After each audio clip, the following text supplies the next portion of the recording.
13 termaksud kesyirikan istighozah atau berdoa kepada selain Allah. Dan untuk waktu dan tempatnya kami persilahkan kepada Ustaz Juna. Falyatafaddal maskuro. Assalamualaikum warahmatullahi wabarakatuh. Bismillahirrahmanirrahim. Innal hamdalillah nahmaduhu wa nasta'inuhu wa nastaghfiruh wa na'udzu billahi min shururi anfusina wa sayyiati a'malina. Man yahdihillahu fala mudilla lahu wa man yudlil fala hadiya lahu. Wa ashhadu an la ilaha illallah wahdahu la syarika lahu wa ashhadu anna Muhammadan abduhu wa rasuluh. Ya ayyuhalladzina amanu taqullaha haqqa tuqatih wa la tamutunna illa wa antum muslimun. Ya ayyuhan nasu taqu rabbakumul ladzi khalaqakum min nafsin wahidah wa khalaqa minha zawjaha wa batha minhuma rijalan katsiran wa nisaa'a wattaqullaha alladzi tasaaluna bihi wal arham innallaha kana 'alaikum raqiba. Ya ayyuhalladzina amanu taqullaha wa qulu qawlan sadida yuslih lakum a'malakum wa yaghfir lakum dhunubakum wa man yuti'illaha wa rasulahu faqad faza fawzan 'azima. Amma ba'd, fa inna asdaqal hadits kitabullah wa ahsanul hadi hadyu Muhammadin sallallahu alaihi wa ala alihi wasallam wa syarrul umuri muhdatsatuha wa kullu muhdatsatin bid'ah wa kullu bid'atin dhalalah wa kullu dhalalatin finnar. Alhamdulillah, kita bersyukur pada Allah Subhanahu wa taala pada hari ini, hari Kamis 20 Rajab 1442 Hijriah, kita duduk bersama kembali membaca kitab Al-Mulakhas fi Syarh Kitab Tauhid yang ditulis oleh Fadilatul Syekh Al-Allamah Dr. Saleh bin Fauzan bin Abdullah Al-Fauzan hafizahullahu taala. Salawat dan salam semoga selalu Allah berikan kepada Nabi kita Muhammad sallallahu alaihi wa ala alihi wasallam, pada keluarga beliau, para sahabat, serta orang-orang yang mengikuti beliau sampai hari kiamat kelak. Dengan nama-nama Allah yang husna dan sifat-sifatnya yang ulia, kita berdoa, Allahumma inna nas'aluka ilman nafi'an wa rizqan tayyiban wa amalan mutaqabbala. Wahai Allah, sesungguhnya kami mohon kepada Engkau ilmu yang bermanfaat, rezeki yang baik, dan amal yang diterima. Allahumma amin. Akhwatil muslimah hafizakunallah, ahibati kaum muslimin yang saya cintai karena Allah, dan juga para saudari-saudari muslimah yang semoga selalu dijaga oleh Allah Subhanahu wa taala. Pada kesempatan kali ini kita membahas bab yang ke-13, dan penulis membawakan bab ini dengan tema babun minasyirki an yastaghitha bi ghairillah aw yad'uwa ghairahu. Bab termasuk kesyirikan istighatsah atau berdoa kepada selain Allah. Pada pertemuan sebelumnya saya sudah menyebutkan bahwa penulis di dalam kitab Tauhid, baik itu penulis matan Syekhul Islam Muhammad bin Abdul Wahhab bin Sulaiman bin Ali At-Tamimi rahimahullah, begitu juga ulama-ulama yang mensyarah kitab ini, menyebutkan bahwasanya dari mulai bab yang ke-6, yaitu babun minasyirki lubsul halqati wal khayt wa nahwihima li raf'il bala au daf'ihi. Bab termasuk syirik memakai gelang atau benang serta semisal keduanya untuk mengangkat bala atau untuk menolaknya. Dari mulai bab ini, bab ke-6 ini, maka penulis menyebutkan contoh-contoh perbuatan syirik. Dan memakai gelang, benang, atau yang semisalnya, ini bisa dikategorikan sebagai syirik asghar jika dia memakainya hanya sebatas sebab perantara, bukan meyakini kekuasaan pada benang atau gelang tersebut. Jika meyakini kekuasaan pada gelang atau benang, maka dia naik menjadi syirik akbar. Begitu juga di dalam bab yang ketujuh, bab ma jaa fir ruqa wat tamaim, bab tentang ruqyah dan memakai tamimah. Maka kita katakan juga bahwa ini adalah termasuk dari contoh perbuatan syirik, yaitu ruqyah dan tamimah, dan dia bisa berpotensi syirik asghar jika ruqyah tersebut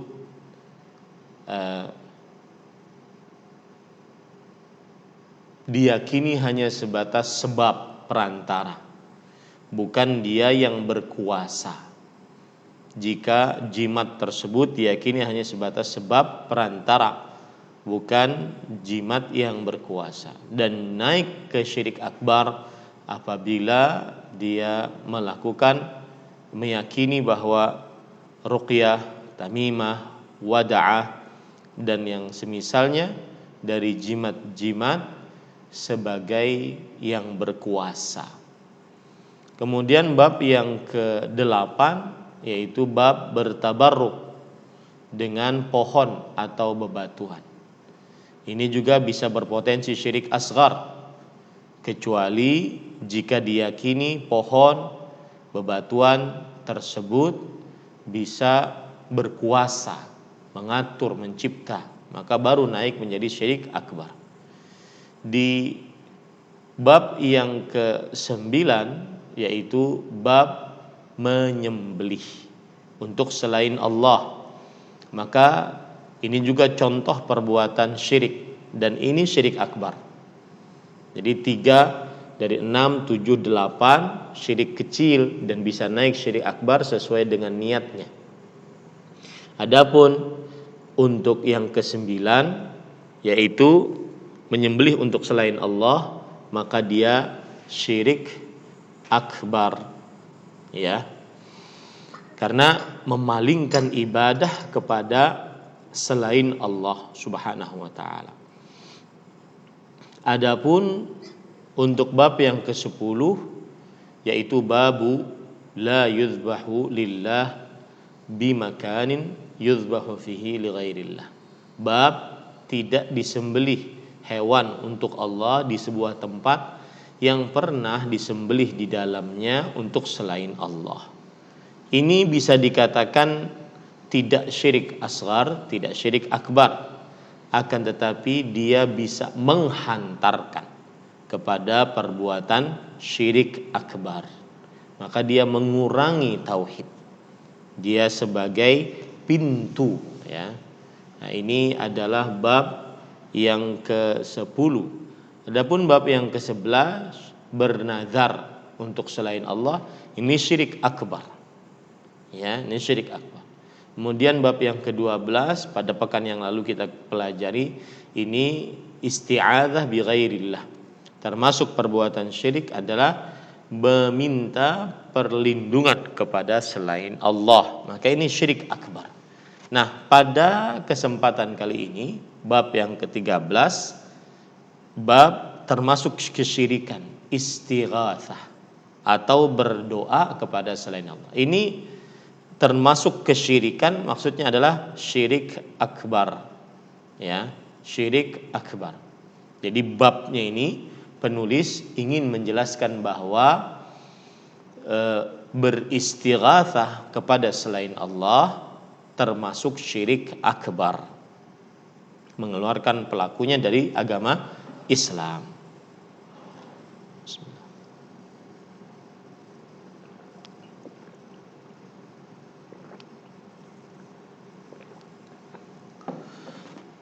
Kemudian di sini disebutkan babun minasyirik. Bab termasuk kesyirikan an yastaghitsa bi ghairillah. Istighatsah. Istighatsah dijelaskan oleh Syekh Al-Allamah Dr. Saleh Fauzan hafizahullah adalah talabul ghauts wa huwa izalatus syiddah. Di sini ada disebutkan istighatsah adalah meminta ghauts, yaitu berarti minta dihilangkan kesulitan. Jadi dia istighatsah itu minta tolong juga, tapi minta tolong dalam keadaan sulit, dalam keadaan sempit. Jadi istighatsah sama dengan isti'anah, minta tolong, tetapi lebih khusus istighatsah adalah minta tolong dalam keadaan sulit atau dalam keadaan sempit. Kemudian di sini disebutkan oleh penulis atau yad'u ghairahu, berdoa kepada selain Allah. Nah, doa ini lebih umum. Artinya berdoa itu adalah memanggil dan meminta. Ini kan umum. Termasuk doa adalah istighatsah kepada selain Allah. Minta perlindungan kepada selain Allah Subhanahu wa taala. Termasuk doa adalah istighatsah, minta pertolongan dalam keadaan yang sempit kepada selain Allah. Termasuk doa juga isti'adzah, minta perlindungan. Jadi ketika penulis mengatakan atau berdoa kepada selain Allah, berdoa ini umumnya. Karena pengertian doa itu adalah an-nida wa talab, memanggil dan meminta. Nah, termasuk doa adalah isti'adzah, meminta perlindungan, dan istighatsah, minta pertolongan dalam keadaan yang sempit. Nah, itu dia. Baik. Kemudian penulis mengatakan munasabatu hadzal babi li kitab at-tauhid annahu dzakara fihi naw'an min anwa'i syirk al-munafi lit-tauhid wa huwa an yastaghitsa bi ghairillah aw yad'u ghairahu. Naam. Hubungan antara bab dan kitab tauhid, Syekh menyebutkan dalam bab ini salah satu bentuk kesyirikan yang bisa menghilangkan tauhid yaitu beristighosa atau minta diselamatkan dari bahaya yang telah menimpanya kepada selain Allah atau berdoa kepada selain Allah. Nah, di sini kita melihat bahwa penulis Syekh Al-Allamah Dr. Saleh Fauzan bin Abdullah Al-Fauzan hafizahullahu taala menyebutkan bahwa termasuk kesyirikan adalah beristighatsah kepada selain Allah, dan kesyirikan yang dimaksud yaitu syirik akbar. Kapan orang minta pertolongan kepada Allah dalam keadaan yang sempit, maka berarti itu adalah syirik akbar. Karena memalingkan ibadah kepada selain Allah. Ibadah apa yang dimaksud di sini? Ibadah doa. Doa yang khusus, yaitu minta tolong dalam keadaan yang sempit. Nah, itu dia. Nah, kemudian penulis mengatakan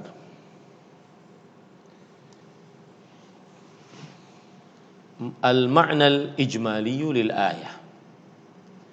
Kata penulis, yanhallahu nabiyahu an yad'u ahadan. Kita baca dulu dalil pertama yang dibawakan oleh penulis. Wa qaulullahi ta'ala wa la tad'u min dunillah ma la yanfa'uka wa la yadhurruk fa in fa'alta fa innaka idzam minadh dhalimin.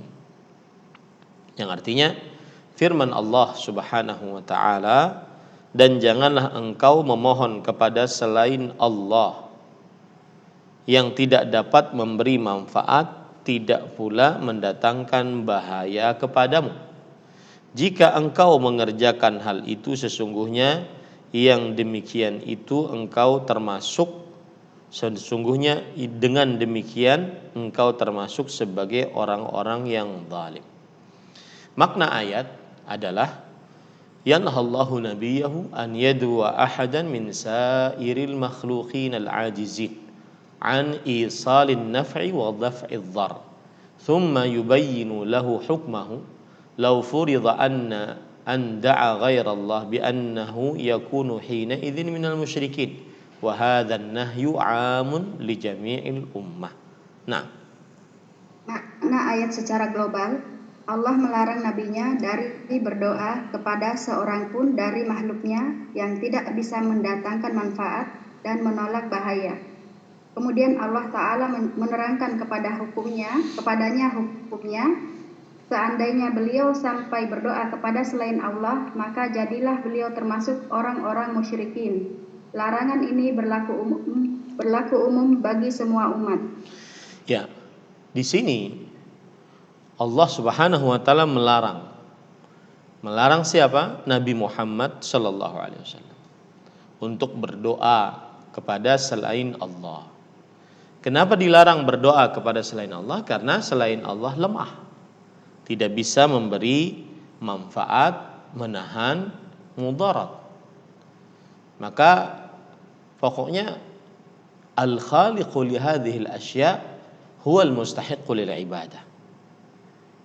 Yang maha pencipta, maha berkuasa, maha pengatur, dialah yang paling pantas untuk diibadahi. Kita berdoa kepadanya, kita memohon kepadanya, dia yang paling pantas untuk kita ibadahi. Maka Allah melarang Nabi Muhammad SAW untuk berdoa. Lihat di sini berdoa, dan istighatsah termasuk dari doa, gitu. Ya, kepada zat yang tidak mencipta, tidak mengatur, tidak berkuasa, tidak bisa memberi manfaat, tidak bisa menahan mudarat. Dan jika seandainya Rasulullah SAW melakukannya, maka Rasulullah SAW termasuk orang-orang yang zalim. Dari ayat ini terdapat dua sisi pendalilan yang ada hubungannya dengan bab, yaitu ketika Allah berfirman, wala tad'u min dunillah, dan janganlah engkau memohon kepada selain Allah. Di sini terdapat larangan. La tad'u, janganlah kamu memohon. Larangan. Dan larangan menunjukkan kepada keharaman. Dan yang terlarang adalah meletakkan doa. Karena doa adalah ibadah, dan ibadah tidak diberikan kecuali hanya kepada Allah. Oleh sebab itu, jika ibadah dalam hal ini doa, dalam hal ini istighatsah diberikan kepada selain Allah, maka berarti itu adalah sebuah kesyirikan. Nah, jadi memahami dalilnya seperti itu. Saya ulangi ya. Jadi inti pendalilan dari dalil ini adalah di dalam ayat ini terdapat larangan. La tad'u, janganlah engkau memohon, berdoa. Dan larangan menunjukkan kepada keharaman. Yang dilarang apa? Yaitu melakukan doa, termasuk di dalamnya istighatsah. Dan doa termasuk dari ibadah, dan ibadah tidak diberikan kecuali hanya kepada Allah.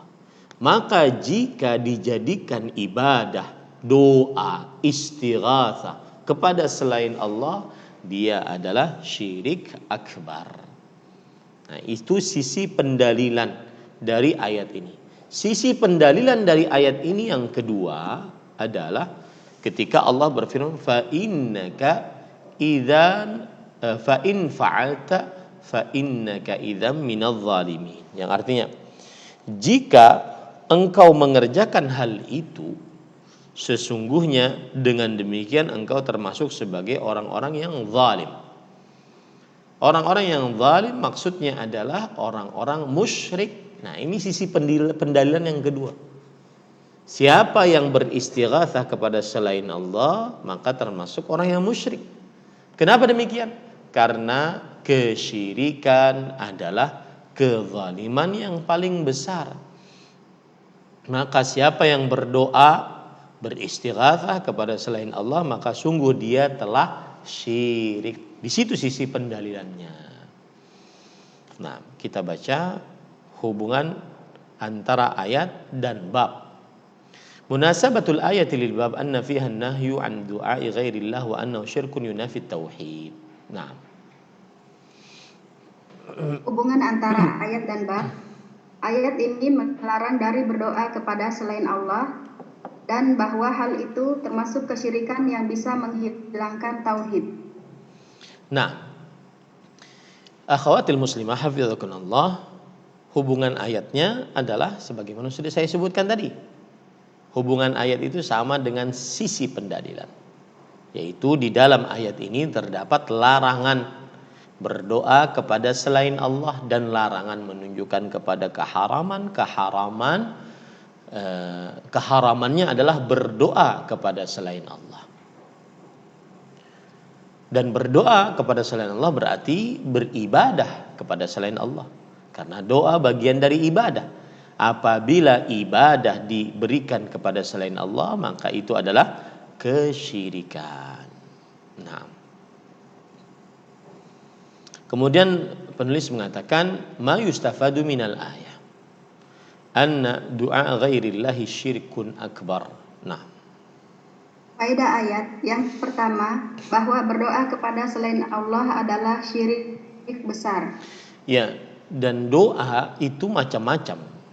Para ulama mengatakan, di antaranya Imam Abdurrahman bin Nasir Sa'di rahimahullah, di dalam kitab beliau Taisir Karimir Rahman fi Tafsir Kalamil Mannan, ad-du'a'u naw'an. Doa itu dua macam. Du'aul mas'alah wa du'aul ibadah. Doa permintaan, meminta kepada Allah kebaikan dunia dan akhirat. Yang kedua, doa ibadah. Doa ibadah adalah mengerjakan sebuah amal ibadah dan berharap pahala dari amal ibadah tersebut.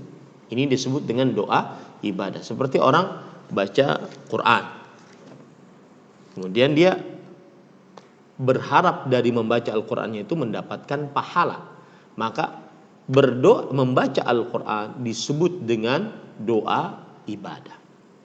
Orang berzikir subhanallah wa bihamdi setiap paginya sebanyak 100 kali, maka hadisnya huttat dzunubuhu wa in kanat mithla zabadil bahr, akan dihapuskan dosa-dosanya meskipun seperti buih di lautan. Maka ketika dia mengucapkan subhanallah wa bihamdih, berarti dia melakukan doa ibadah.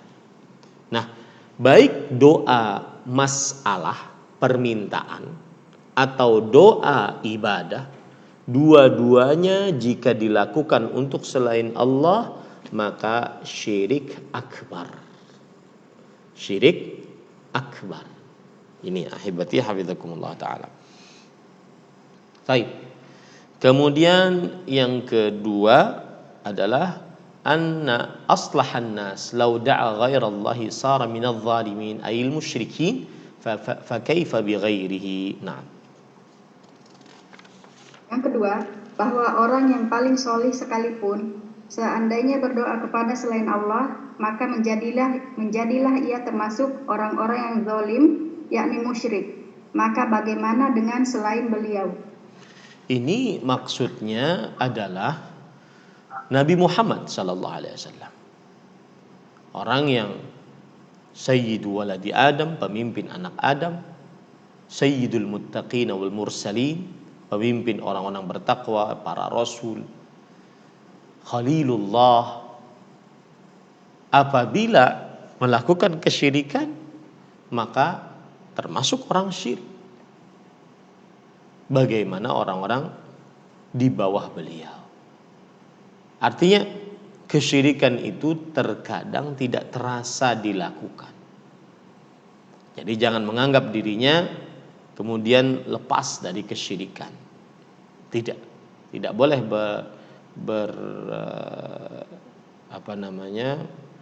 merasa aman dari kesyirikan. Karena bisa saja seorang yang melakukan kesyirikan dan dia merasa dirinya sudah paham tauhid, merasa dirinya sudah berilmu tauhid, terutama syirik asghar, riya. Nah, ini hati-hati.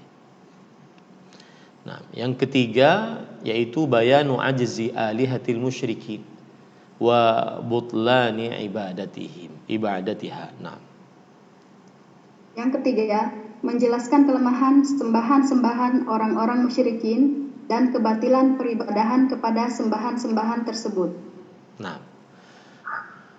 kenapa selain Allah tidak berhak diibadahi? Karena lemah dan batil.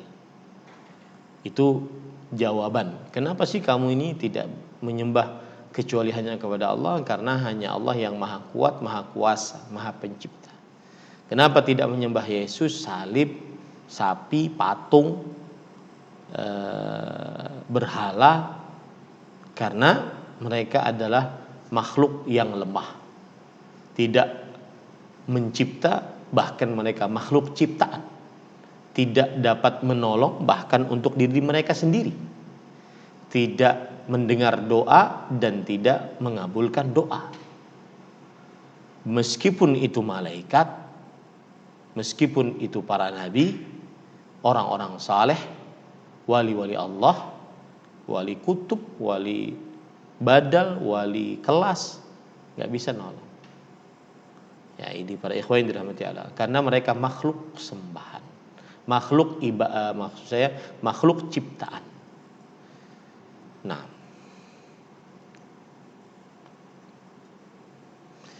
baik. Kemudian kita bahas sekarang ayat yang kedua yang dibawakan oleh penulis. Penulis mengatakan wa qauluhu wa in yamsaskallahu bidhurr fala kashifa lahu illahu wa in yuridka bi khairin fala radda li fadlihi yusibu bihi man yasha'u min ibadihi wa huwal ghafurur rahim.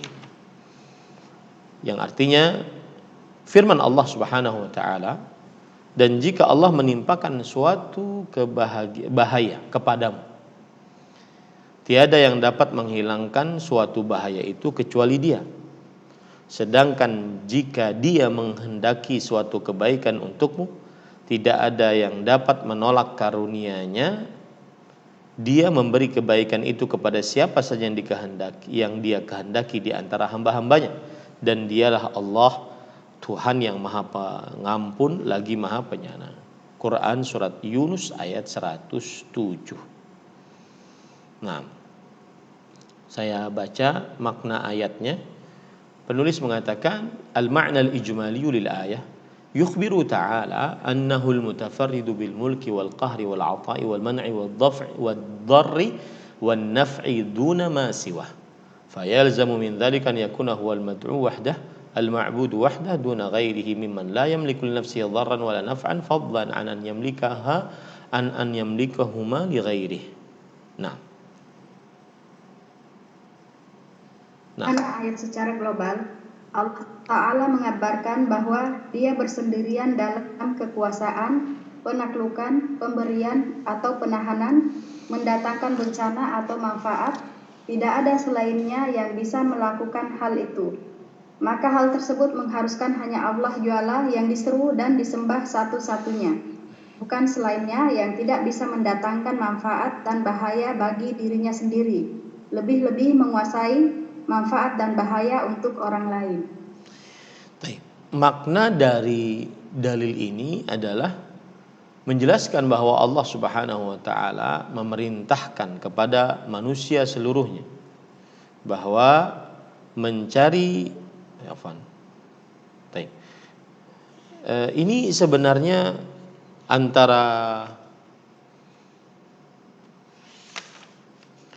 dalil yang pertama dengan dalil yang kedua itu adalah dua dalil yang bergantungan satu dengan yang lainnya. Karena dia adalah Quran surat Yunus ayat 106, 107. Ya, ayat 106, 107. Dan di 100 yang ketujuh maka Allah Subhanahu wa taala menjelaskan bahwa Allah lah satu-satunya Tuhan yang memberikan musibah dan tidak ada siapapun yang sanggup menahannya, mengenakan kebaikan dan tidak ada siapapun yang sanggup untuk menolaknya. Nah, ini kan menunjukkan kekuasaan Allah Subhanahu wa taala.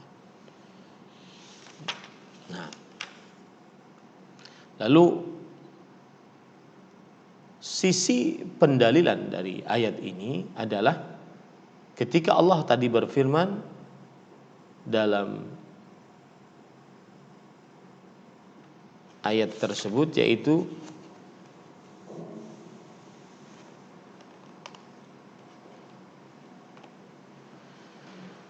penulis mengatakan di dalam hubungan ayat dengan bab, anna fiha bayana istihqaqillahi lil ibadati bid du'a wa nahwi wa anna du'a ghairihi syirkun li'annahu la yanfa' wa la yadhur. Nah, hubungan antara ayat dan bab. Ayat dan bab. Pada ayat di atas terdapat penjelasan tentang keberhakan Allah untuk diibadahi dengan doa dan yang semisalnya, dan bahwa berdoa kepada selain Allah adalah kesyirikan karena mereka selain Allah tidak bisa mendatangkan manfaat dan tidak pula bahaya. Iya, sebagaimana sudah kita sebutkan sering bahwasanya siapa saja tidak berhak untuk diibadahi. Kenapa? Karena siapa saja tidak bisa memberi manfaat dan tidak bisa menahan mudarat kecuali Allah Subhanahu wa taala. Maka hanya Allah yang paling berhak untuk diibadahi. Hanya Allah yang paling berhak untuk diibadahi. Nah, sekali lagi ayat ini sebenarnya adalah sambungan dari surat sebelumnya atau ayat sebelumnya. Surat Yunus ayat 106. Ini surat Yunus ayat 107. Taib. Ma yustafadu minal ayah awalan wujubu ifradillahi ta'ala bi tauhidil uluhiyah li tafarrudihi bi tauhidur rububiyah. Nah, faedah ayat yang pertama, kewajiban untuk mengesahkan Allah dengan tauhid ibadah dengan alasan kemahaesaannya dalam tauhid rububiyah. Nah,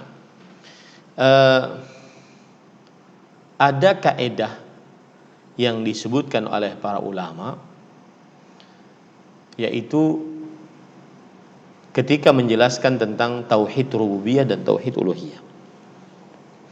Para ulama menjelaskan bahwa tauhidur rububiyah yastalzimu tauhidal uluhiyah. Tauhidul uluhiyah mutadhamminun li tauhidur rububiyah. Catat ini kaidah baik-baik. Yang pertama yaitu tauhidur rububiyah yastalzimu tauhidul uluhiyah. Artinya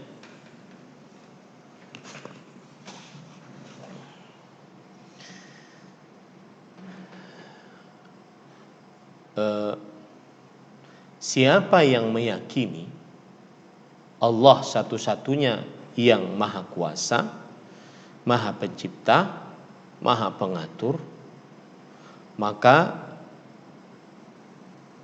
konsekuensinya dia beribadah hanya kepada Allah. Bahasa Arabnya apa tadi? tauhidul rububiyah yastalzimu tauhidul uluhiyah. Yang artinya siapa yang meyakini Allah Maha Pencipta, Maha Pengatur, Maha Berkuasa, maka dia konsekuensinya berdoa, beribadah hanya kepada Allah Subhanahu wa taala semata. Itu kaidah yang pertama. Kaidah yang kedua, tauhidul uluhiyah mutadhamminun li tauhidir rububiyah. Artinya siapa yang beribadah hanya kepada Allah, maka saat dia beribadah kepada Allah, berarti dia sudah mengakui hanya Allah yang Maha Pencipta, hanya Allah yang Maha Berkuasa. Saya beri contoh ya. Kita meyakini Allah Maha Kuasa, Maha Pencipta, Maha Pengatur, yang mengatur alam semesta, menurunkan hujan dan mendatangkan angin, menerbitkan matahari, menenggelamkan matahari. Hanya Allah Subhanahu wa taala. Maka keyakinan ini mengharuskan kita berdoa hanya kepada Allah. Itu yang pertama, tauhidur rububiyah yastalzimu tauhidal uluhiyah. Yang kedua, tauhidul uluhiyah yastalzimu tauhidar rububiyah. Siapa yang berdoa hanya kepada Allah, maka sebenarnya dia sedang meyakini Allah Maha Pencipta, Maha Pengatur, Maha Berkuasa. Siapa yang minta tolong, isti'anah, minta perlindungan, isti'adzah, minta pertolongan dalam keadaan yang sempit, istighatsah kepada Allah semata, maka sebenarnya dia sedang meyakini Allah satu-satunya yang Maha Pencipta, Maha Pengatur, Maha Berkuasa. Nah, itu yang dimaksud oleh penulis. Kewajiban untuk mengesahkan Allah dengan tauhid ibadah dengan alasan kemahaesaannya dalam tauhid rububiyah. Ya, ini makanya, dan itu sering dalam Al-Quran disebutkan. Kita ambil ayat perintah pertama dalam Al-Quran, dalam surat Al-Baqarah ayat 21. Ya ayyuhan nas u'budu rabbakumul ladzi khalaqakum. Wahai manusia, beribadahlah. Itu tauhid apa? Tauhid uluhiyah, yaitu meyakini Allah satu-satunya yang berhak diibadahi. Wahai manusia, beribadahlah. Tauhid uluhiyah. Beribadah kepada siapa? Rabbakumul ladzi khalaqakum walladzina min qablikum la'allakum tattaqun. Tuhan kalian yang telah menciptakan kalian. Ada semacam kesinambungan. Jika kamu ingin beribadah kepada Allah, maka berarti kamu sedang mengakui Allah Maha Pencipta, Pengatur, Berkuasa. Jika kamu meyakini Allah Maha Pencipta, Maha Pengatur, Maha Berkuasa, maka harusnya kamu berdoa hanya kepada Allah. Nah, seperti itu. Nah, kemudian penulis mengatakan butlanu du'ai ghairillah li'ajzihi an naf'i man da'ahu wa daf'i dharri anhu. Nah, silakan. Kedua, batilnya perbuatan berdoa kepada selain Allah karena lemahnya mereka untuk mendatangkan manfaat bagi orang yang menyerunya serta menolak bahaya darinya. Ini nanti kita akan lebih bahas dalam bukti tauhid dan selain Allah tidak berhak untuk diibadahi. Ini kita bahas nanti ketika bab bab setelah ini. Afwan, bukan. Bab ke-14 dan bab ke-15 ya. Bab setelah ini. Ya, bab setelah ini bab ke-14. Kita akan bahas kenapa selain Allah tidak berhak untuk diibadahi, karena mereka itu lemah, tidak mencipta, bahkan mereka makhluk ciptaan, tidak bisa menolong bahkan mereka untuk diri mereka sendiri, tidak mendengar doa apalagi mengabulkan doa, ya, tidak bisa memberi syafaat, tidak bisa memberi petunjuk. Nah, kita akan bahas ini dari mulai bab 14, 15, 16, 17. Itu bukti tauhid. Kenapa selain Allah tidak berhak untuk diibadahi. Nanti kita akan sebutkan juga ayat yang paling kuat menunjukkan bahwa selain Allah tidak berhak untuk diibadahi. Nanti kita bahas, ya. Nah, yang ketiga, isbatul masyiati lillahi subhanahu. Nah, yang ketiga, ditetapkannya sifat masyiah, kehendak bagi Allah Subhanahu wa taala. Apa maksudnya? Sifat masyiah adalah kehendak. Sifat kehendak bagi Allah Subhanahu wa taala. Jadi Allah berkehendak. Dan ini bantahan kepada orang-orang ahli kalam dan ahli filsafat yang meyakini bahwa Allah Subhanahu wa taala tidak mungkin berkehendak. Kenapa? Karena kalau Allah berkehendak berarti Allah melakukan sesuatu yang baru. Sedangkan Allah itu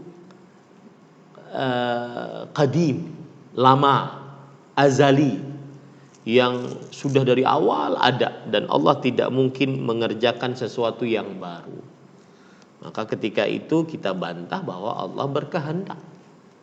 Allah berkehendak berbicara, Allah berkehendak turun, Allah berkehendak beristiwa, Allah berkehendak marah, Allah berkehendak senang, Allah berkehendak gembira, ya, Allah berkehendak. Maka ini bantahan kepada ahlul kalam, orang-orang yang membangun akidahnya melalui logika. Itu arti dari ahli kalam. Orang-orang yang membangun akidahnya melalui adu akal, adu argumen, ketidakpercayaan. Nah, itu ahli kalam. Yang disebut di zaman sekarang teori hermeneutika. Nah, itu dia. Makanya penting menetapkan ini. Menetapkan kehendak buat Allah, karena Allah berkehendak. Mata sya, idza sya, kapan Allah berkehendak? Jika Allah berkehendak. Nah, itsbatu sifatayil maghfirah war rahmah lillahi subhanahu ala ma yaliqu bi jalalih. Nah, ditetapkannya dua sifat bagi Allah Subhanahu wa taala, yaitu maghfirah atau mengampuni dan rahmah atau penyayang sesuai dengan keagungan dan kemuliaan Allah. Nah, ini jelas di situ ada kata-kata rahmat dan keagungan dan juga maghfirah. Kita masuk kepada bab yang dalil yang ketiga. Wa qawlihi fabtaghu 'indallahi rizqa wa'buduhu washkuru lahu ilaihi turja'un. Yang artinya, dan firman Allah Subhanahu wa taala, mintalah rezeki itu kepada Allah dan sembahlah Dia semata serta bersyukurlah kepadanya, hanya kepadanya lah kalian dikembalikan. Baik. Al-ma'na al-ijmali lil ayah, ya'murullahu subhanahu bi talabi rizqi minhu wahdahu la min al-asnami wal awthan wa ifradihi bil ibadah wal i'tirafi bin ni'amihi allati asdaha ala ibadihi wa sarfiha fi ta'atihi wal ibti'ad an ma'siyatihi. Summa yukhbiru anna al-masira ilayhi fayujazi kulla 'amil bi'amalihi fayajibu 'ala al-'abdi an yahsiba lidzalika hisabahu. Nah, makna ayat secara global, Allah Subhanahu wa taala memerintahkan agar manusia hanya mencari rezeki dari dirinya saja, tidak kepada patung-patung dan berhala, agar mengesahkannya dalam ibadah serta mengakui nikmat-nikmatnya yang telah Dia berikan kepada hamba-hambanya, dan menggunakan nikmat tersebut untuk menjalankan ketaatan dan menjauhi kemaksiatan kepadanya. Kemudian Allah mengabarkan bahwa semua akan kembali kepadanya, yang setiap orang akan dibalas sesuai dengan amalannya. Oleh karena itu, setiap hamba wajib memperhitungkan hal tersebut sebelum mereka dihisab oleh Allah Subhanahu wa taala. Baik. Allah Subhanahu wa taala memerintahkan agar manusia hanya mencari rezeki dari dirinya saja. Maksudnya dari Allah Subhanahu wa taala saja. Kenapa? Karena hanya Allah pemilik rezeki. Ya, karena hanya Allah pemilik rezeki. Dalam banyak ayat kita dapati akan hal ini. Bahwa Allah Subhanahu wa taala satu-satunya pemilik rezeki. Di antaranya Allah berfirman dalam Al-Quran, innallaha yabsutur rizqa liman yasha. Sesungguhnya Allah Subhanahu wa taala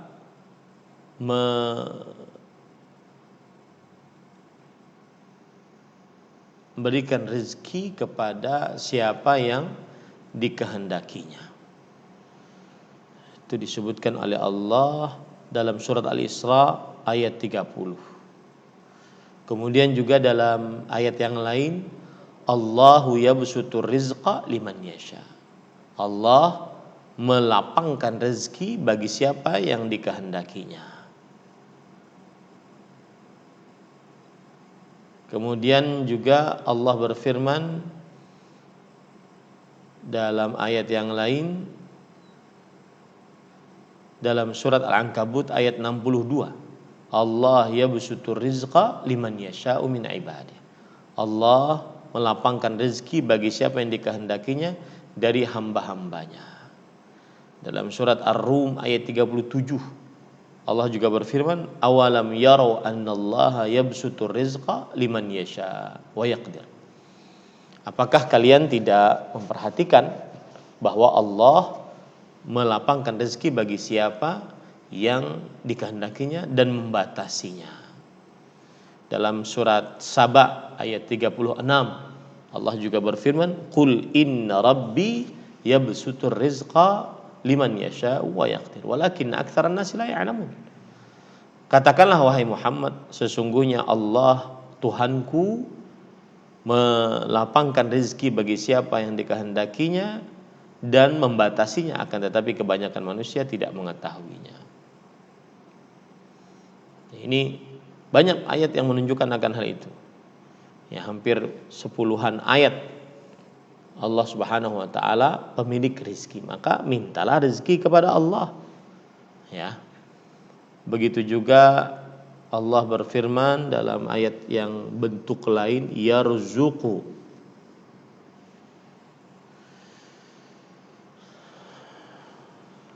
Di antaranya surat Al-Baqarah ayat 212. Wallahu yarzuqu man yasha bighairi hisab. Allah memberi rizki bagi siapa yang dikehendakinya tanpa hisab. Kemudian juga innallaha yarzuqu man yasha bighairi hisab. Sesungguhnya Allah memberikan rizki kepada siapa yang dikehendakinya tanpa batas. Ya. Dan ayat-ayat yang semisal dengan ini sangat banyak. Kemudian juga salah satu nama Allah Subhanahu wa taala adalah Ar-Raziq.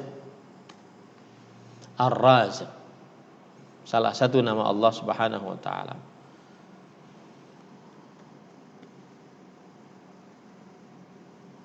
Sebentar.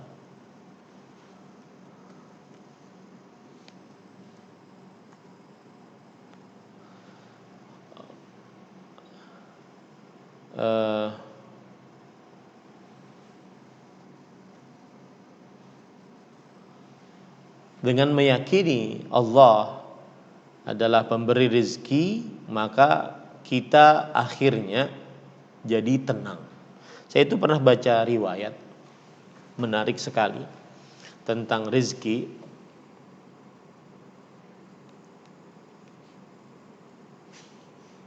yaitu bahwa Nabi Sulaiman alaihi salam beliau pernah meminta kepada Allah, biarkan aku memberikan rezeki kepada ikan-ikan tersebut. Artinya makanan atas ikan itu aku yang jamin, wahai Allah. Kata Allah, engkau tidak akan sanggup. Maka aku ingin mencoba. Cobalah. Dikumpulkan oleh Nabi Sulaiman selama 7 bulan makanan seluruhnya. Lalu dipanggillah ikan. Datang satu ikan paus.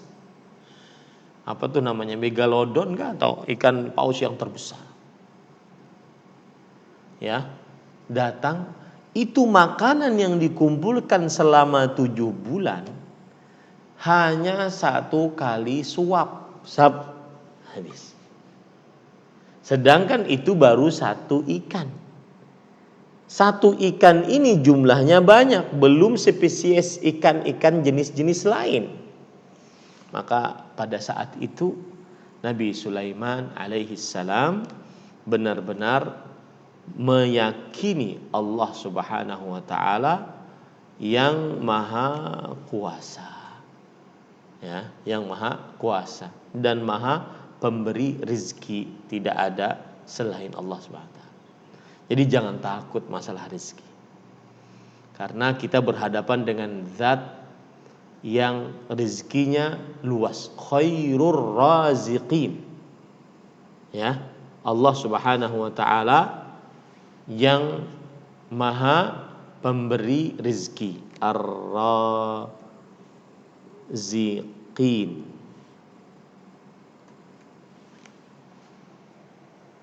Ya. Disebutkan dalam surat Al-Maidah ayat 114, wa anta khairur raziqin, dan engkau ya Allah sebaik-baik pemberi rezeki. Begitu juga dalam surat Al-Hajj ayat 58, wa innallaha lahuwa khairur raziqin, dan sesungguhnya Allah dialah sebaik-baik pemberi rezeki dari seluruh yang memberi rezeki. Dalam surat Al-Mu'minun ayat 72 juga begitu. Dalam surat As-Saba ayat 39, wa huwa khairur raziqin. Ya, wallahu khairur raziqin, dan Allah sebaik-baik pemberi rezeki. Begitu juga Allah punya nama Razzaq. Allah punya nama Razzaq. Innallaha huwar razzaq dzul quwwatil matin. Dialah Allah Subhanahu wa taala Ar-Razzaq, yang mempunyai kekuatan yang nyata. Timbul pertanyaan, apa bedanya ayat yang terakhir saya bacakan, surah Az-Zariyat ayat 58. Apa bedanya Allah Ar-Razzaq dengan Allah Ar-Raziq? Beda-beda ya. Allah Ar-Razzaq dengan Ar-Raziq. Kalau Razzaq berarti Ra, Zai, Alif, Qaf. Razzaq, Abdur Razzaq, hamba Allah yang Razzaq. Kalau Raziq, Ra, Alif, Zai, Qaf, Abdur Raziq. Apa bedanya? Kalau Razzaq adalah alladzi yarzuqu marratan ba'da ukhra, zat yang memberi rezeki terus menerus tanpa terputus. Itu artinya Razzaq. Adapun Raziq adalah zat yang rezekinya sangat luas untuk alam semesta, manusia, jin, hewan, pohon, tumbuhan, dan seluruhnya. Di daratan, di lautan, di udara, di alam semesta, Raziq. Itu bedanya ya. Razzaq dengan Raziq. Dan sekali lagi saya suka sekali membahas masalah tentang Razzaq ini. Kenapa demikian? Karena hati tenang berhadapan dengan Allah Subhanahu wa taala yang baik Razzaq ataupun Raziq. Apa tadi? Razzaq yang tidak pernah terputus, terus memberi rezeki. Raziq yang rezekinya luas, mencakup seluruh manusia, bahkan orang kafir dapat rezeki dari Allah. Kalau tidak dapat rezeki dari Allah, mereka mau minum dari mana? Makan dari mana? Manusia seluruhnya dapat rezeki dari Allah. Maka hati tenang. Kalau agak seret-seret sedikit rezeki, hati tenang. Allah itu luas rezekinya, tanpa terputus rezekinya. Hati tenang. Tidak kepada patung-patung dan berhala agar mengesakannya dalam ibadah serta mengakui nikmatnya yang telah Dia berikan kepada hamba-hambanya. Di sini harus diperhatikan baik-baik bahwa salah satu trik iblis mengganggu manusia adalah membuat manusia tidak pandai bersyukur. Disebutkan oleh Allah dalam Al-Quran. Tsumma la'atiyannahum min baini aydihim wa min khalfihim wa an aymanihim wa an syama'ilihim wa la tajidu aktsarahum syakirin. Kemudian kata iblis berjanji kepada Allah, aku benar-benar akan datangi manusia, hamba-hambamu ya Allah, dari depan, dari belakang, dari kanan, dari kiri. Iblis akan ganggu kita dari kanan, dari depan, dari belakang, dari kiri. Dari depan maksudnya apa? Dilupakan akhirat. Jadi tentang surga itu dilupakan, tentang siksa neraka dilupakan, akhirnya bergelayut dengan maksiat. Kemudian diganggu dari belakang apa? Diindahkan dunia. Dicintakan kepada dia dunia. Diganggu dari kanan apa maksudnya? Yaitu dengan syubhat. Syubhat, seakan-akan baik. Diganggu dari kiri apa? Diindahkan maksiat. Oleh sebab itu engkau ya Allah tidak akan mendapati kebanyakan mereka orang yang pandai bersyukur. Surat Al-A'raf ayat 17. Kenapa iblis salah satu target operasinya untuk mengganggu manusia, membuat manusia tidak pandai bersyukur? Salah satu sebabnya adalah karena di dalam syukur ada tauhid. Karena orang tidak bisa bersyukur kecuali langkah pertama, ma'rifatul ni'mah, mengenal nikmat. Oh, saya punya tangan, saya punya mata, punya telinga, punya hidung, punya lisan, punya kaki, punya badan, punya kehidupan. Mengenal nikmat. Langkah keduanya, ma'rifatul mun'im, mengenal sang pemberi nikmat Allah. Itulah tauhid. Makanya target operasi iblis mengganggu manusia, membuat manusia tidak pandai bersyukur. Karena di balik syukur ada tauhid. Maka hati-hati yang sering-sering sedikit-dikit ngeluh. Ya, saya banyak curhatan dari bapak-bapak. Sedikit-sedikit ngeluh istrinya. Sedikit-sedikit sudah dikasih Ustadz, secukupnya saya kasih. Bahkan kadang berlebih. Tapi ngeluh, ini tanda tidak bersyukur, tanda kurang tauhid. Kadang-kadang baju gamisnya sudah banyak gitu, bahkan bertumpuk, ya masih ngeluh kekurangan. Padahal di luar sana ada orang yang sulit untuk, jangankan memakai 2-3 baju, 1 baju robek-robek. Nah, ini para ikhwan yang dirahmati oleh Allah Subhanahu wa taala.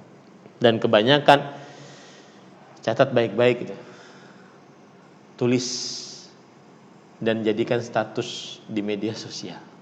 Kebanyakan wanita-wanita yang diridhoi oleh Allah adalah yang ahli syukur, dan tanda ahli syukur adalah bersabar dengan keadaan. Lihat Maryam, ahli syukur dan bersabar dengan keadaan.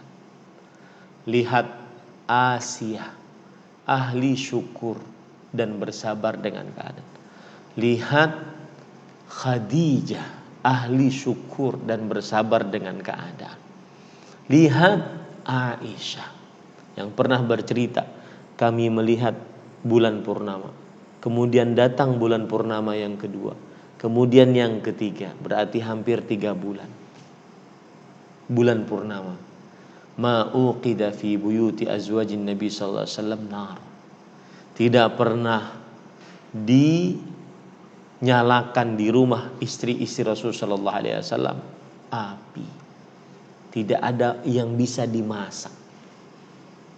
Kebanyakan wanita-wanita yang diridhai oleh Allah adalah ahli syukur dan mereka terkenal dengan bersabar.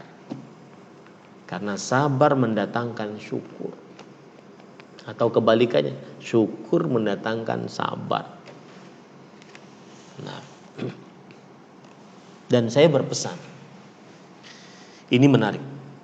Ini pernah diungkap oleh Al-Hafidh Abdul Ghani Al-Maqdisi atau Ibnu Qudam Al-Maqdisi dalam kitab Mukhtasar Minhajul Qasidin, bahwa sebagian orang bersyukur saat dia mendapatkan nikmat yang berbeda dari yang lain, baru bersyukur. Contoh, tas. Dia bisa bersyukur saat dia mempunyai tas branded bin mahal. Harganya sekian juta, ratusan juta. Baru dia bersyukur, alhamdulillah. Tapi saat dia mendapatkan tas biasa, tidak bersyukur. Ya, tidak bersyukur.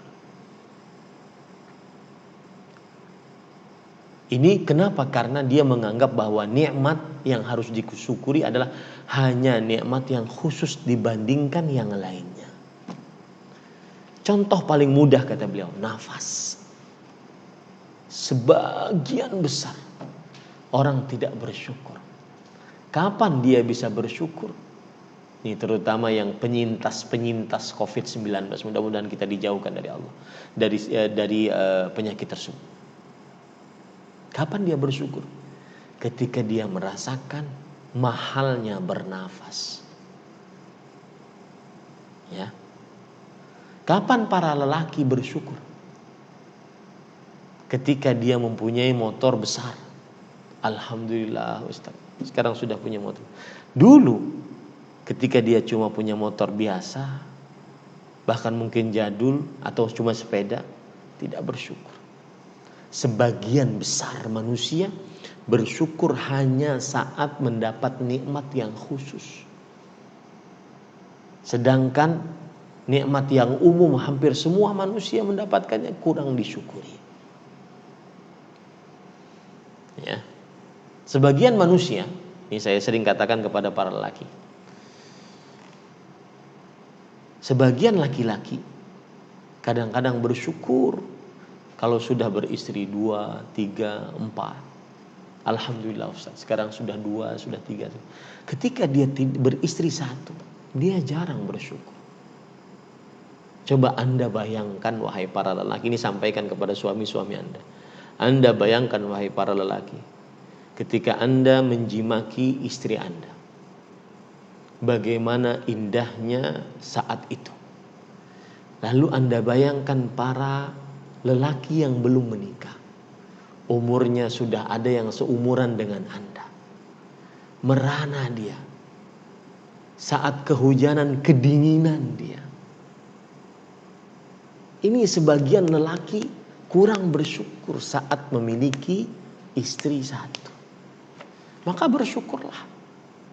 Maka pada saat itu akan terjaga pandangan, akan terjaga kemaluan, sehingga dia benar-benar menikmati pernikahannya. Bersyukurlah.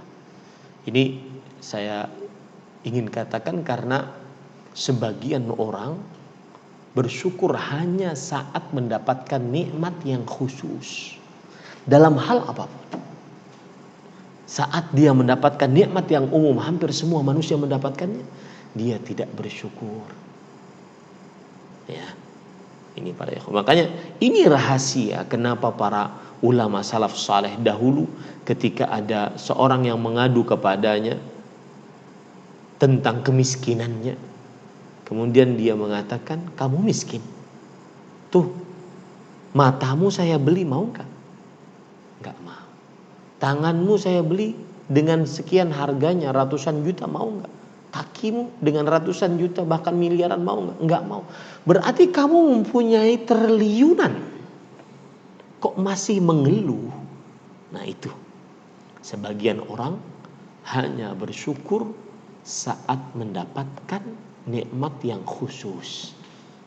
Saat mendapatkan nikmat yang umum, sebagian manusia hampir semuanya mendapatkan, dia kurang bersyukur. Nah, dan saya yakin ibu-ibu pasti ingat pesan saya tadi untuk suami. Ibu-ibu sampaikan itu, dan kayaknya pengajian 1 jam lebih yang diingat cuma itu saja tadi. Baik. Kita cukupkan ibu-ibu, saudari-saudari muslimah. Mudah-mudahan sore ini belum sampai selesai karena memang dalilnya banyak. Wallahu alam. Dan ayat ini menarik ya. Nanti belum selesai penjelasannya karena saya ingin buka sesi pertanyaan. Ayat ini menarik, di antaranya juga ada kata Imam Ibnu Utsaimin pada ayat ini ada hubungan antara rezeki dengan ibadah. Semakin lancar dia berhubungan dengan Allah dalam ibadah, semakin lancar rezekinya. Meskipun kita beribadah mencari ridha Allah, tetapi bukti nyata faidah ibadah adalah melapangkan rezeki. Nanti kita akan bahas insyaallah. Wallahu alam, sallallahu nabiyana Muhammad walhamdulillahirabbil alamin. Ingatkan itu saya, yaitu sampai kepada makna ayat secara global. Nah, silahkan jika ada yang ingin bertanya. Alhamdulillah, kita masuk sesi tanya jawab. Bisa dengan menekan tombol raise hand atau dengan mengirim di ruang Zoom kami atau dengan WA kami.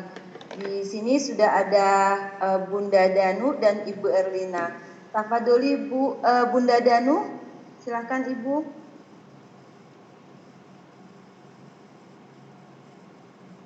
Assalamualaikum warahmatullahi wabarakatuh.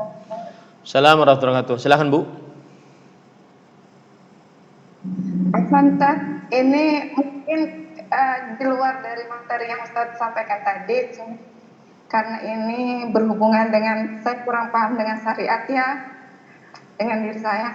Nah, yang mau saya tanyakan Ustaz, pertama, ketika kita mengajukan khuluf dan di pengadilan sudah dinyatakan bahwa kita bercerai diketok palu oleh pengadilan agama, apakah pihak perempuan tetap membayar mahar kepada suami sementara kita sudah membayar iwat?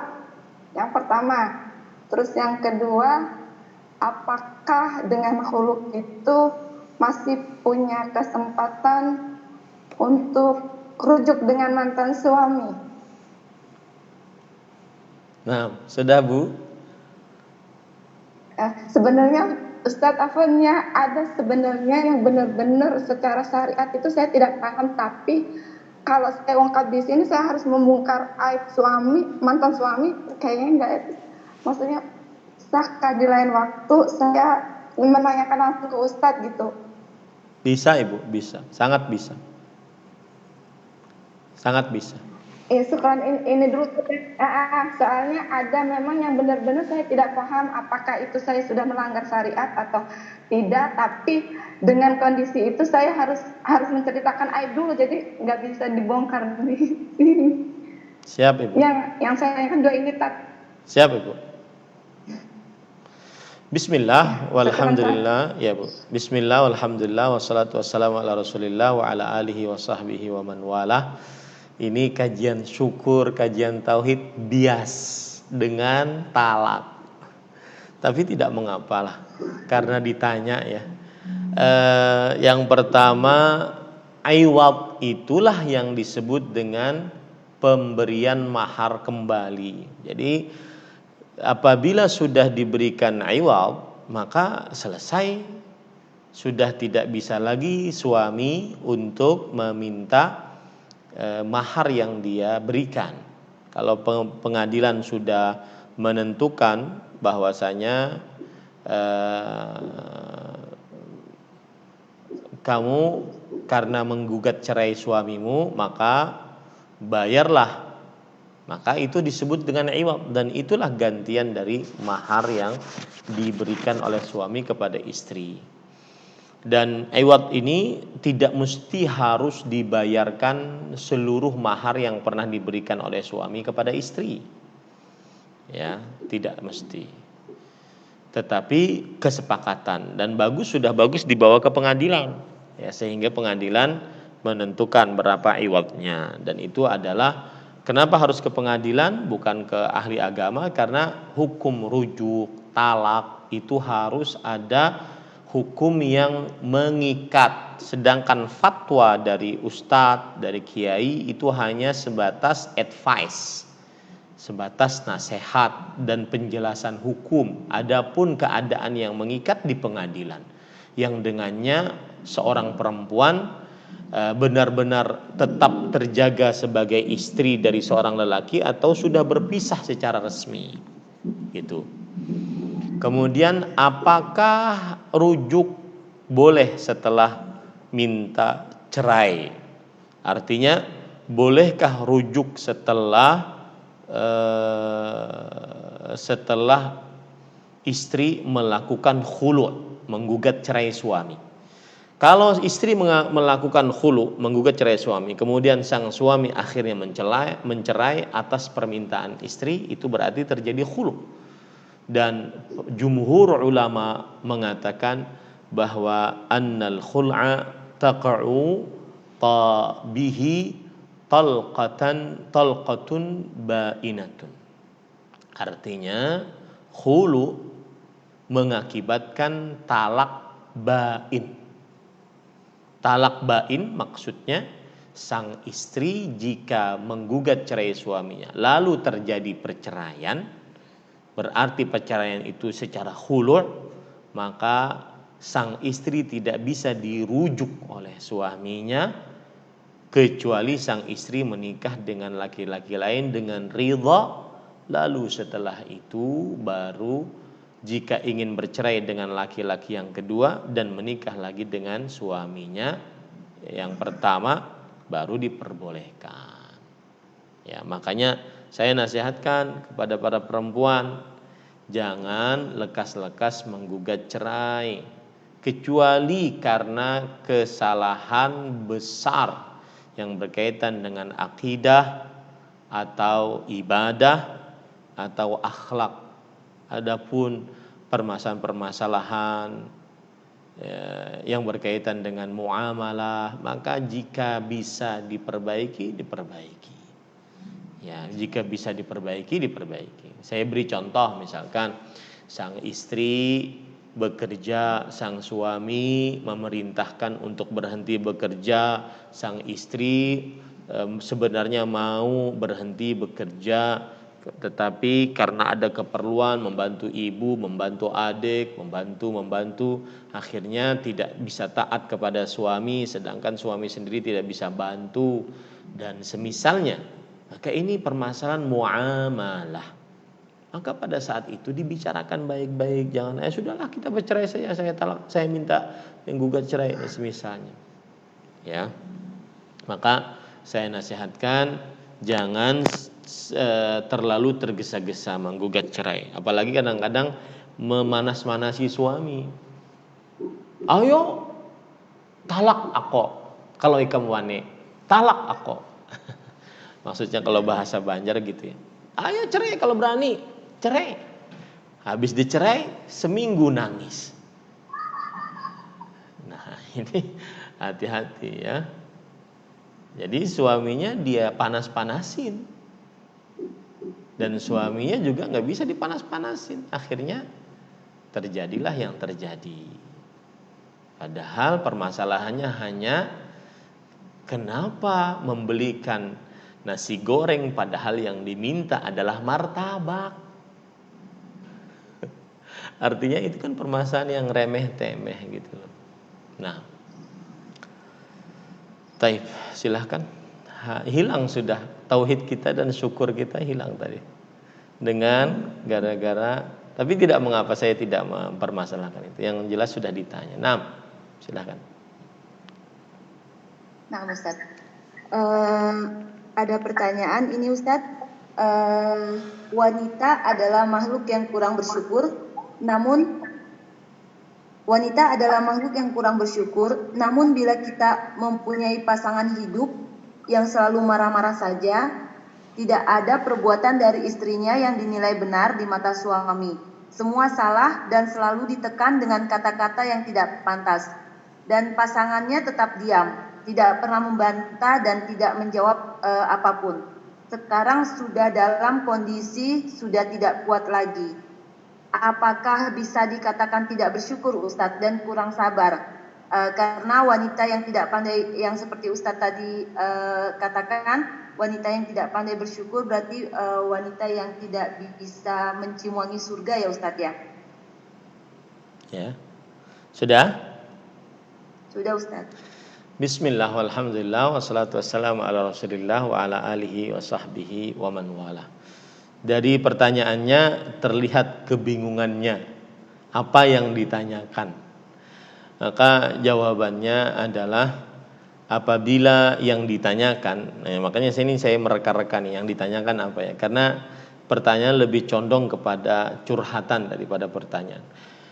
Saya mereka-reka yang ditanyakan adalah apakah wanita ini dianggap tidak bersyukur kalau seandainya dia mendapatkan suami yang sering menyalahkan menyalahkan istrinya, lalu dia berusaha untuk menjawab atau diam saja, manakah yang lebih tepat? Jawabannya adalah di dalam hubungan suami istri yang paling utama dilakukan adalah bermuamalah yang baik. Dan salah satu bermuamalah yang baik adalah berkomunikasi yang baik. Allah Subhanahu wa taala berfirman, qulu linnasi husna, dan ucapkanlah kepada manusia ucapan yang baik. Manusia yang paling patut kita ucapkan ucapan yang baik adalah pasangan kita. Maka jika istri mendapati suaminya suka mencela, menghina, merendahkan, maka sang istri duduk dengan suaminya. Duduk baik-baik membicarakan, engkau maunya bagaimana? Seperti itu. Dan sebelum segala sesuatu dimulai, saya ingin mengingatkan surat Ar-Rum ayat 21. Wa min ayati an khalaqalakum min anfusikum azwajan. Dan dari tanda-tanda kekuasaan Allah, Allah menjadikan dari jenis kalian pasangan kalian. Jenis kalian pasangan kalian. Apa maksudnya? Termasuk nikmat Allah terhadap manusia adalah saya mempunyai Ummu Thuraya dari jenis manusia. Coba Ummu Thuraya bukan dari jenis manusia. Dan ini disebutkan dalam tafsir Imam Ibnu Katsir, dari jenis binatang atau jin. Maka niscaya saya tidak akan begitu sayang kepada Ummu Suraya karena dari jenis selain manusia. Tapi karena dia jadi jenis manusia, ya, maka akhirnya bisa tumbuh rasa kasih, sayang, kemudian rasa cinta, rasa tenang. Maka yang ingin saya tuju adalah ini suami istri yang sering bertengkar, jangan-jangan salah satunya bukan dari jenis manusia. Karena semestinya kalau dari jenis manusia Allah mengatakan litaskunu ilaiha, agar menjadi sakinah kamu bersamanya. Ya, menjadi sakinah kamu bersamanya. Wa ja'ala bainakum mawaddatan wa rahmah, dan menjadikan di antara pasangan tersebut rasa cinta, rasa sayang. Nah, ini semestinya seperti itu. Kalau seandainya sudah menikah malah tambah tenang. Nih jomblo tidak tenang, pas nikah tambah enggak tenang lagi. Saya sering juga menasihati kepada laki-laki yang kadang-kadang ingin melakukan yang kedua, yang ketiga, yang keempat, atau sudah melakukan yang kedua, yang ketiga. Gimana? Aduh Ustaz. Selalu gitu. Aduh Ustaz. Ya, semestinya kalau satu saja sudah tenang, ada cinta, ada sayang. Kalau dua semestinya tambah tenang, tambah cinta, tambah sayang, bukan tambah ruwet, bahkan cerai. Nah, ini kan keliru. Berarti bukan seperti itu yang diinginkan oleh Allah. Ya, ini para ikhwan yang dirahmati. Maka saya nasihatkan, jika ada suami yang merendahkan istrinya, senantiasa di mata suami istri selalu salah, maka sikap yang bagus dilakukan oleh istri adalah ayo duduk bareng dari hati ke hati. Nah, kapan Ustadz dilakukan? Nah, itu dilakukan saat sang suami sedang nyaman hatinya, sedang senang, di antaranya setelah melakukan hubungan badan. Suami sedang tenang, nyaman, dan itu terjadi pada Ummu Sulaim dengan Abu Talha. Waktu itu Talha meninggal. Abu Talha baru datang dari luar. Talha ditinggalkan dalam keadaan sakit. Ummu Sulaim sebagai sang istri paham betul bahwa suaminya sangat mencintai anaknya yang sedang sakit, kepikiran anaknya. Maka Abu Talha waktu itu puasa, diberikan dulu makanan yang enak untuk berbuka puasa. Setelah berbuka puasa, sholat maghrib, kemudian Ummu Sulaim berdandan dengan rapi, indah, cantik, wangi. Akhirnya suaminya kenyang perutnya, ingin melampiaskan syahwatnya. Sesudah 2 syahwat perut dan kemaluan terpenuhi, baru bercerita tentang Talha yang meninggal. Wahai Abu Talha, apa pendapatmu jika Allah memberikan kepadamu pinjaman, lalu Allah Subhanahu wa ta'ala mengambil kembali pinjaman tersebut? Apakah engkau akan menahannya? Oh tidak, silahkan diambil karena itu pinjaman Allah. Nah, Talha adalah pinjaman Allah. Allah Subhanahu wa ta'ala telah mengambilnya kembali. Maka Abu Talha mengatakan inna lillahi wa inna ilaihi raji'un. Pagi hari mereka berdua suami istri ini pergi kepada Rasulullah sallallahu alaihi wasallam. Lalu Rasulullah sallallahu alaihi wasallam mengatakan barakallahu lakuma fi lailatikuma. Semoga Allah memberkahi bagi kalian berdua pada jima kalian berdua tadi malam. Akhirnya Ummu Sulaim melahirkan lagi. Begitu seorang istri mencari kesempatan agar bisa duduk dengan baik, dengan nyaman, dengan tenang, ngobrol dari hati ke hati. Kalau memang berpisah, berpisahlah baik-baik.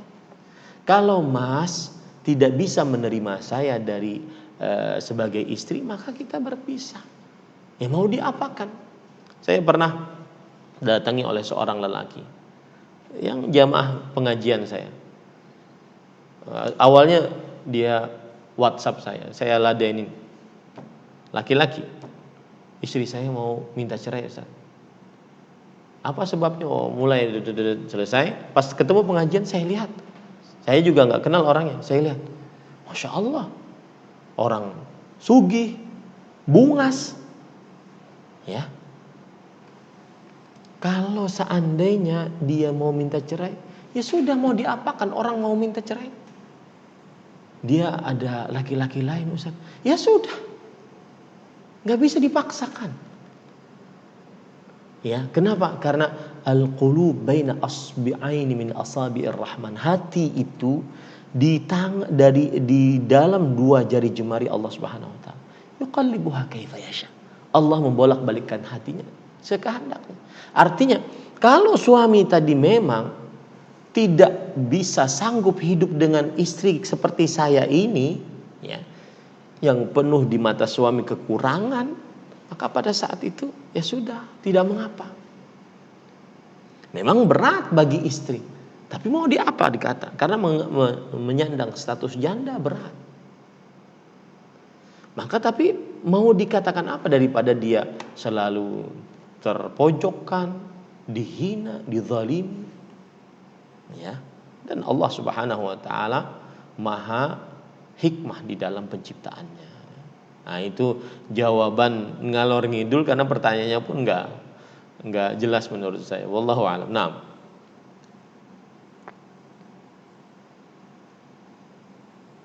Selanjutnya masih ada yang mau bertanya, Ummahat? Tafadhali, silahkan. Saya Ustaz boleh? Silahkan Bu.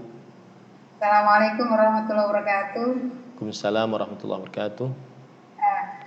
Saya mau menanyakan bagaimana adab yang betul ketika berdoa, Ustaz. Apakah dengan membaca ta'awudz lalu surat gitu.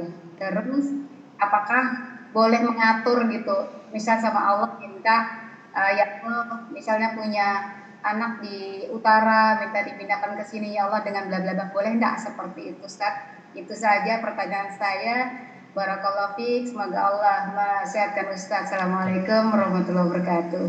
Amin. Barakallahu fiik Bu atas doanya, semoga yang berdoa juga mendapatkan apa yang didoakan, dan seluruh dari yang mengikuti kajian ini serta seluruh kaum muslimin. Allahumma amin. Jawabannya adalah bismillah, alhamdulillah, wassalatu wassalamu ala rasulillah wa ala alihi wa sahbihi wa man wala. Adab berdoa pertama mengucapkan bismillah, karena mengambil berkah dari nama Allah yang maha pengasih lagi maha penyayang. Kemudian memuji Allah, karena itu perintah Rasul sallallahu alaihi wasallam. Kemudian setelah itu bersalawat atas Rasulullah sallallahu alaihi wasallam, karena termasuk orang yang tergesa-gesa adalah berdoa langsung minta tanpa bersalawat. Lalu setelah itu memperbanyak istighfar sebelum memuji, karena mengakui dosa termasuk yang sangat disukai oleh Allah Subhanahu wa taala. Lalu setelah itu berdoa meminta. Permintaan yang paling bagus adalah yang ada dalam Al-Qur'an dan hadis-hadis Rasul sallallahu alaihi wasallam yang sahih. Maka hafalkanlah doa-doa dari Al-Qur'an, doa-doa dari hadis Rasul sallallahu alaihi wasallam. Seperti misalkan Rabbana hab lana min azwajina wa dzurriyyatina qurrata a'yun waj'alna lil muttaqina imama. Wahai Rabb kami, berikanlah kepada kami dan istri-istri kami qurrata a'yun, yang menyejukkan pandangan mata. Yang menyejukkan pandangan mata termasuk yang ibu minta tadi. Ya Allah, itu anak saya di timur, tolong pindahkan ke barat. Qurratu ain, yang menyejukkan pandangan mata. Dan kalau kita minta mungkin pindahkan dari timur ke barat, ternyata di barat ada masalah, kita kan tidak tahu akal ghaib. Maka kita mintanya lebih umum, qurratu ain, ya, yang menyejukkan pandangan mata. Kemudian juga Rabbi auzi'ni an ashkura ni'mataka allati an'amta 'alayya wa 'ala walidayya wa na'mala salihan tardah wa aslih li fi dzurriyyati. Ya Allah, berikanlah kebaikan untukku di dalam anak-anakku. Kebaikan umum. Berdoa yang seperti ini lebih baik dibandingkan berdoa secara rinci, karena kita tidak tahu apa yang baik untuk anak kita ke depan harinya, karena nasib hanya Allah yang mengetahuinya.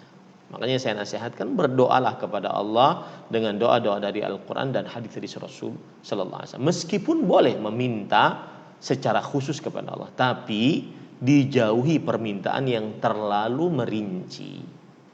Ada cerita seorang di depan Ka'bah berdoa kepada Allah, Allahumma zawwijli zawjatan salihah, ya Allah berikan aku istri yang salihah. Sudah bagus itu, semestinya dia cukupkan doa itu dan dia ulang-ulang, istri yang salihah, istri yang salihah. Ternyata ada perempuan orang Arab lewat, dan perempuan kan di Ka'bah kalau dia dalam keadaan ihram tidak bercadar. Maka terlihatlah oleh dia.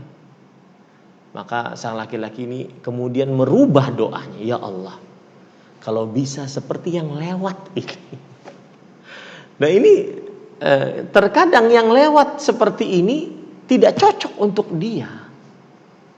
Ya. Nah ini contoh, saya beri contoh terlalu merinci. Boleh dirinci tetapi jangan terlalu berlebihan. Ya Allah, masukkan aku ke dalam surga, bangunkan untukku di dalam surga sebuah istana berwarna hijau, toska dan semisalnya. Ini tidak perlu seperti ini. Ya. Karena ma la ainun ra'at wala udhunun sami'at wala khatara ala qalbi bashar. Di surga itu ada nikmat yang tidak pernah dilihat oleh mata, tidak pernah didengar oleh telinga, tidak pernah terbesit di dalam hati.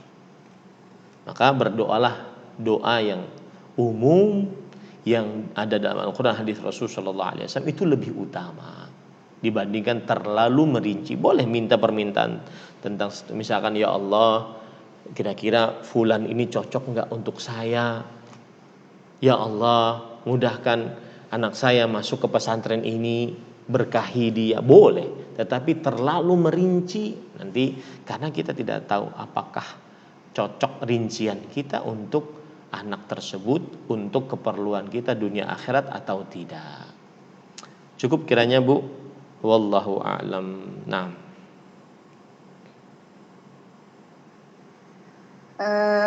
tadi ada Ibu Erlina yang mau bertanya, silahkan Ibu Erlina. Assalamualaikum warahmatullahi wabarakatuh, Ustaz. Waalaikumsalam warahmatullahi wabarakatuh. Wafiq barakallah. Mau nanya ini Ustaz, apakah ada perbuatan syirik yang dilakukan secara sembunyi-sembunyi? Syukron Ustaz. Syirik yang dilakukan secara sembunyi-sembunyi adalah riya. Rasulullah SAW bersabda, inna akhwafa ma akhafa alaikum syirkal asghar. Yang aku paling takutkan atas kalian adalah syirik kecil, yaitu ar-riya. Dalam riwayat yang lain, iyyakum wa syirkas sarair. Jauhi oleh kalian syirik yang rahasia. Syirik rahasia adalah syirik kecil, yaitu riya. Menginginkan dari ibadahnya pujian dan hadiah. Dia niatannya untuk Allah, tetapi jika dia juga menginginkan pujian dan hadiah. Wallahu a'lam.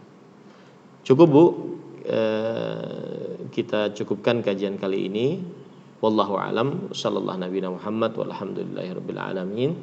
Wassalamualaikum warahmatullahi wabarakatuh. Insyaallah, alhamdulillah. Selesai sudah kajian kitab tauhid. Kami ucapkan jazakallahu khairan pada Ustaz Juna Ahmad Zainuddin LC hafizahullah. Semoga Allah jadikan ilmu yang bermanfaat, dan semoga Allah senantiasa menjaga Ustaz dan keluarga dan membalas Ustaz dengan surganya yang tertinggi. Allahumma amin. Dan kami ingatkan kembali bahwa kajian ini adalah kajian rutin per pekan, yaitu pembahasan kitab ensiklopedia larangan karangan Syekh Salim bin Id Al-Hilali oleh Ustadz Nur Komari di hari Selasa, dan kemudian di hari Kamis sore, yakni pembahasan kitab Tauhid, kitab Mulakhas Syarah Kitab Tauhid karangan Syekh Dr. Saleh bin Abdullah Al-Fauzan hafizahullah oleh Ustadz Ahmad Zainuddin Al-Banzari. Juga ada beberapa pembelajaran seperti bahasa Arab, tajwid, tahfiz di majelis kami, dan bagi yang ingin bergabung bersama kami untuk update kegiatan kami, silakan hubungi admin kami. Dan kami ucapkan jazakumullah khairan atas partisipasi antum sekalian. Semoga Allah berkahi ilmu ini dan menjadikan cahaya dan tuntunan bagi kita semua. Pesan kami tetap semangat belajar menuntut ilmu, tetap menjaga protokol COVID dimanapun antuna sekalian berada. Demikian berakhir sudah kajian hari ini. Mari kita tutup dengan doa kafaratul majlis. Subhanakallahumma wa bihamdika asyhadu an la ilaha illa anta astaghfiruka wa atubu ilaik. Sekian kami undur diri. Jazakumullah khairan wa barakallahu fikum jami'an.